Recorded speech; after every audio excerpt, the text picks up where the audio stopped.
Patuloy pa rin na naghahanap ng ebidensya itong si Lorena, ngunit hanggang ngayon ay nabibigo pa rin siya. Sinabi ng kanyang tauhan na wala pa rin silang makitang ebidensya o tao na magpapatunay na kung sino ang kasama nga ni Ino sa naturang sasakyan.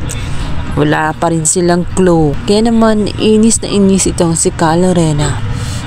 Sinabihan niya ang kanyang tauhan na napakawalang silbi nito at tela hindi ginagawa ang kanyang dapat na trabaho. Maya-maya pa nga ay pagsasabihan siya ng kanyang asawa at sasabihin na dapat itigil na niya ang kanyang ginagawa dahil nauubos na ang kanilang savings, maging sa mga bagay na dapat ay kinalimutan at nag-move on na lang, ay patuloy pa rin niya pinaglalaanan ng oras at pera, panahon. Galit naman itong si Lorena. Sinabi niya, habang siya ay nabubuhay at habang wala pa ring hustisya ay wala siyang pakialam kahit maubos pa nga ang kanyang pera, ay gagawin niya alang-alang sa hustisya ng kanyang anak na si Ino kung siya ay kinalimutan na lang niya basta-basta at tinanggap na lang ang sinabi ng judge. Siya hindi gagawa siya ng paraan dahil alam niyang inosente ang kanyang anak. Sa kabilang banda, ito namang si Trixie matapos nga malaman na patay na nga itong si Sabrina at dahil sa awa niya sa kanyang kapatid na si Lelet ay pumunta siya roon. Ngunit si Patricia ay nag-aalala na baka nga magsalita na nga itong kanyang anak na si Trixie dahil alam na niya ang katotohanan. Kaya para makasigurado ay palihim niya itong sinundan. Hanggang sa narinig niya ang usapan ng dalawa. Humingi ng tawad si Trixie sa lahat ng mga nagawa niyang kasalanan. Alam niya na death anniversary ng kanyang inang na si Meredith. Nakakonsensya kasi si Trixie nung sinungitan niya itong si Lelet. At lalong-lalo na alam na niya ang katotohanan na wala palang ibang may kasalanan kundi ang kanyang ina na si Patricia. Samantala, magugulat naman bigla itong si Trixie dahil biglang lilitaw ang kanyang ina. Nagtataka man siya, ngunit alam na niya na nagmamasid ang kanyang ina dahil natatakot ito na baka nga ibunyag ni Trixie ang katotohanan dito kay Lelet. Samantala, gulat din itong si Lelet dahil buong akala niya ay magkasama silang dalawa.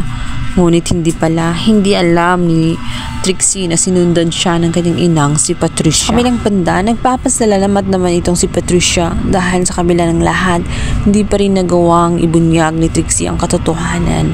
Pinaprotektahan pa rin ni Trixie ang kanyang ina. Nagwo-worry pa rin ito sa kanyang kalagayan.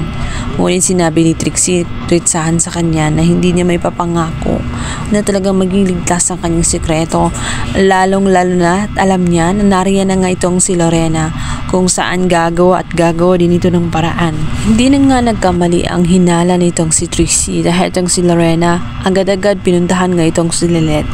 Dito'y sinalaysay niya ang lahat tungkol kay Meredith at tungkol sa kanyang anak na si Ino. Noon, sinabi ni Lelet sa kanya diretsahan na dapat ay kalimutan na niya kung anumang nangyari kina Ino at kina Meredith.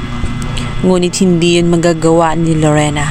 Sinabi niya kung bakit kaya na niyang tanggapin or ganun na lang kadali niyang tanggapin ang desisyon ng korte. Hindi ba siya gagawa ng paraan nang maging malinaw ang lahat? Dahil sa kanyang palagay, iisa lang na halimaw ang pumatay kay Meredith at kay Ino.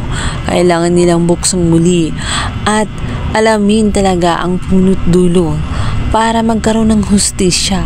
Hanggang ngayon, dapat niyang alalahanin maging ang kanyang inang si Meredith ay wala pa ring hustisya kagaya kay Ino. Kaya naman, hiniling ni Lorena na sila ay magtulungan nang sa ganyan makuha ang nararapat na hustisya para kay Meredith at kay Ino. Kaya naman, napag-isip ni Lelet na may punto nga itong si Lorena. Kaya naman, sumang-ayon siya sa kagustuhan nito. Sinubukan ni Lelet na kausapin itong si Patricia. Magugulat na lamang itong si Ramir at itong si Trixie dahil biglang umalis nga itong si Patricia na hindi man lang nagpaalam sa kanila. Nakakapagtaka umano ang kinikilos ni Patricia kung kaya nag-aalala si Trixie na baka kung ano ngang gawin ni Patricia dito nga kay Lelet dahil alam naman niya, kilala niya ang kanyang ina at hindi nga niya sukat akalain na ganun pala ito kasama at kaya nitong pumatay ng tao dahil lang sa sobra niyang pagsiselos dito kay Meredith.